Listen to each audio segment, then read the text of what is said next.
একটি সবুজ বন জঙ্গলের ধারে একটি পুরনো বট গাছের নিচে বাস করত এক দুষ্টু কাক।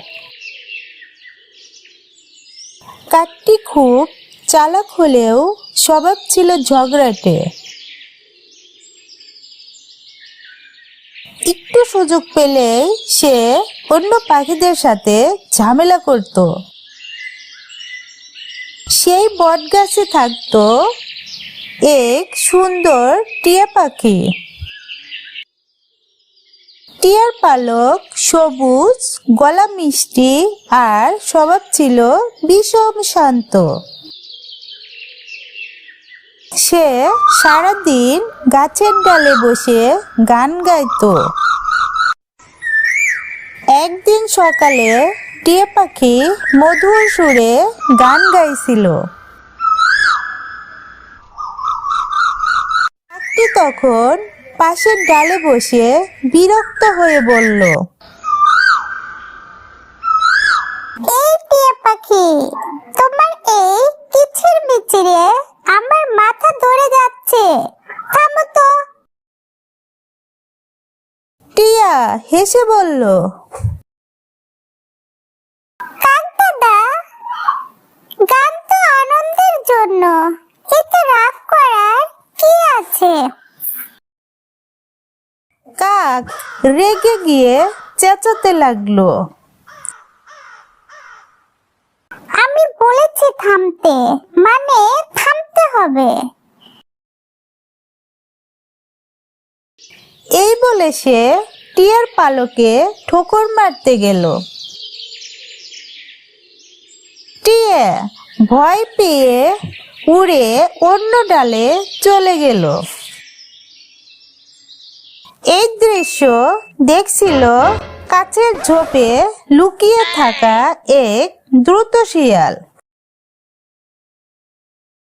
শিয়াল সবসময় সুযোগ খোঁজে, ঝগড়া লাগিয়ে নিজে লাভ করার।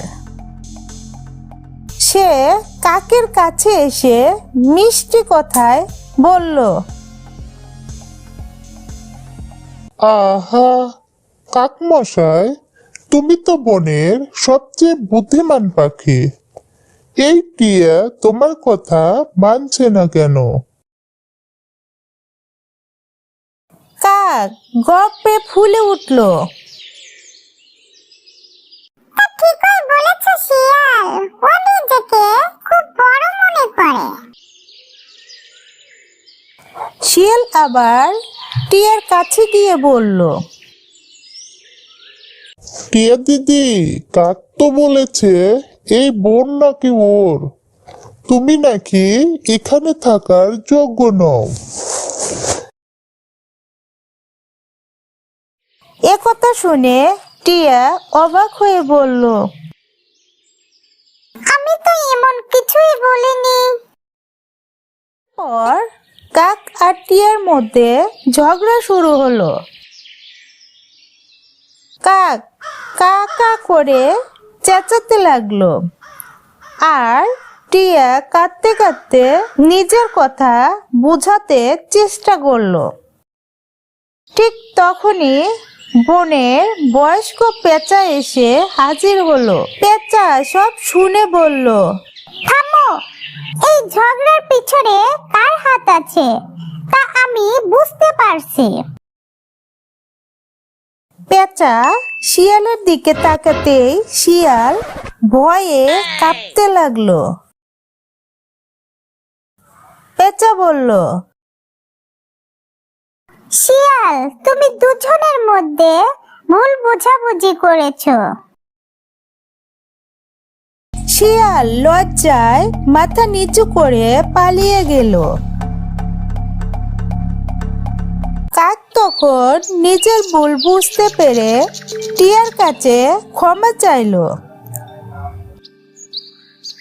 টিয়া হাসি মুখে ক্ষমা করে দিল। সেই দিন থেকে কাক আর ঝগড়া না করে সবার সঙ্গে মিলেমিশে থাকতে শিখলো। এই গল্পের শিক্ষা, পরের কথায় কান দিলে ঝগড়া বাড়ে, আর বোঝাপড়া থাকলে বন্ধুত্ব টিকে যায়।